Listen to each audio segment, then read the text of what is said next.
Hey folks, Jeff Herrick coming to you from Green Industrial, Belgium, Wisconsin, bringing you a Mitsubishi generator set. This is a 12-cylinder, 1100 horsepower, turbocharged after-cooled diesel engine, which is turning an 1800 RPM, 60 Hertz three-phase generator, producing 750 kW, 900 amps at 480 volts. It's equipped with a unit-mounted circuit breaker, unit-mounted controls, unit-mounted start and stop panel, a weatherproof enclosure, a non-unit mounted fuel tank, and the muffler.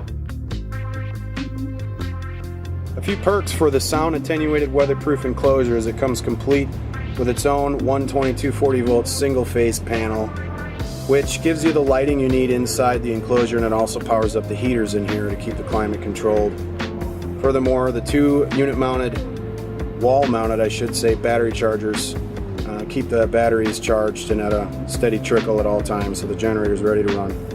This machine is ready to go. It was new in April of 2000, and as of today only has 235 run hours. Green Industrial has just completed a complete PM of this unit, new oil, new filters. It's been test run and you'll see it run today. So if you guys have any questions, give us a shout, 262-476-5045, or check out our website, www.gibuys.com. And as always folks, save thousands and buy used from Green Industrial today. Thanks for watching.